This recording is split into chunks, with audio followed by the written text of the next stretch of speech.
Welcome back.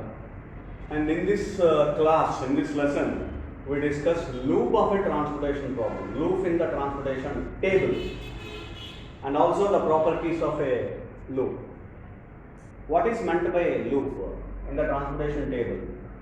So if you consider an ordered set, this is what the definition, ordered set. So which means which will be in a particular order. Whatever the set we consider, which we have in a particular order, it should follow the same order. So that such kind of set is nothing but ordered set. Then ordered set is said to be a loop in a transportation problem if it satisfies three conditions. Condition number one, any two adjacent cells in the ordered set must lies in the same, either in the same row and the same column.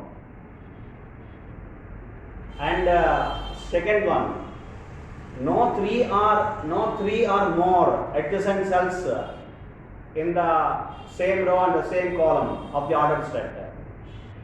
And the third one, whichever in the ordered set, the starting cell of the ordered set must followed by the last one of the particular ordered set in the loop.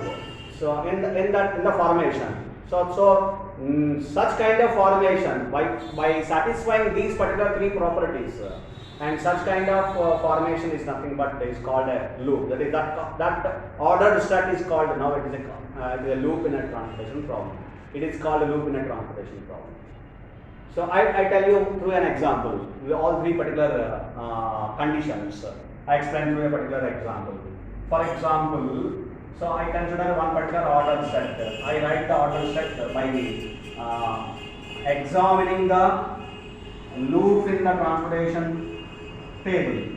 For example, this is what the transportation table, which consisting some number of rows and some number of columns, and while having, this is the one such a transportation problem. For example, you consider, for example, loop is start at this particular point, that is 1 comma 2, cell 1 comma 2. I am considering the starting point of the loop, and I am taking this particular loop to this side in this direction, and again I am taking towards this direction, and I am again taking towards another direction, and up to here, and I am making up to here, and then I am closing at the ending the construction, ending the loop. Like you see here, what are the number of cells which we have considered in this particular formation of the loop.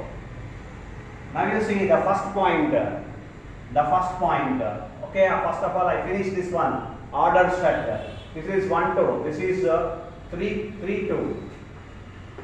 Next particular cell. This is what 3 3. And this is what 5 3. This is 5 3. And you consider this is 1 2 3 4 5. This is 5 5. 1 2 3 4 5. 1 2 3 4 5. This is 5 5. And this is what 1 comma 5. And thereafter it ends again 1 2. That is last property. It starts and ends. That is whatever in which particular cell it is going to be, in which particular cell it is going to be started, that is to be ended at the same particular, it's to be followed and ended at the same particular cell. That is what, whatever the cell we have considered is started, the closing is also, that is ending is also in the same particular cell. That is what the third point, that is satisfied here. Okay, you consider the first point. In any particular row, two adjacent cells are to be considered in any particular row, either in any particular row or in a particular column. See, consider this particular first row, there are two cells we have. Consider second row, no particular cell. No cell is there. No particular cell. You see here, this is the third row, we are considering here. Two particular adjacent cells we have. And fourth one, no. Fifth one, two adjacent cells we have. And coming to the column, first column, no. Second column, 2. And third column, 2 adjacent cells. fourth column no, and fifth column 2 adjacent cells. Therefore, these are the cells you have to consider in this fashion, that in any particular row or in another particular way I am explaining you, that is in any particular row or any particular column, we must have 2 particular cells. It consists only 2 cells, 2 adjacent cells. So side by side, that is the adjacent cells. Here these 2 cells are called adjacent cells. And no 3 or more adjacent cells which are there in the in either in a row or a column of the transportation table. So you see, you observe here the point here, no particular row or a column which consists of a adjacent cells. If you consider no 3 particular, that is more than 2, that is 3 or more adjacent cells are not at all there. You observe here, this is the first row, only 2 cells. These are the connected cells. Remember, connected cells. The connection here, it was connected and again it was connected here. So remaining these 2 cells are not connected cells. Therefore, you should not consider those cells. Whatever the cell which is going to be connected here to here, it is these 2 are connected. This is not connected. So we have to consider in the loop only these 2 cells, not this particular cell. It is not connected in the loop. In the formation of the loop, in the consideration of loop, it is not connected. That is what it is going to be seen very clearly. So again, here to here, these 2 are connected, this is not connected. These 2 are connected, this is not connected. Like that. So these 2 are connected, 1, 2, 3, these 3 are not connected. So this is 1, 5 and 5, 5, these are connected, but the remaining are not connected in this.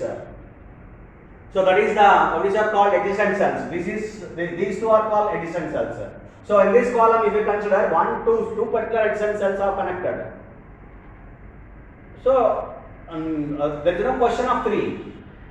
So if you consider, if you connected 3 cells, then it is not a loop. For example, you started here and again you have considered here, and this is not a loop. If you connected like this is not a loop. 1, 2, 3 cells have been connected. Therefore, it is not a loop. So that is the very, very important point of the second point. You should not connect 3 or more adjacent cells. Is going to be connected in a particular formation of the loop. So that is one of the important point. And the last one is in which particular in which particular cell it is connected. It is started. Then the same particular cell it is to be ended. The loop is to be going to be ended. You see here, this is started here and again ended here. So this is what 1, 2 it is started and again it is connected to up to 1, 2. 1, 2, 3, 4, 5, 6 and again it is ended to 1, 2. So this is called ordered set. This ordered set it should form a loop if it satisfies 3 particular conditions. Condition number 1, 2 adjacent cells are connected. 2 adjacent cells are there in a particular ordered set in either in a row or a column. ఒక రోలో కానీ కాలంలో కానీ 2 adjacent cells ఉండాలి, connect అవ్వాలి. That is the first point. And the second point, no 3 or more adjacent cells are going to be connected in the ordered set, are considered in the ordered set either in row or in a column. ఒక రోలో కానీ కాలంలో కానీ 3 కంటే 3 లేదా అంతకంటే ఎక్కువ ఉండకూడదు.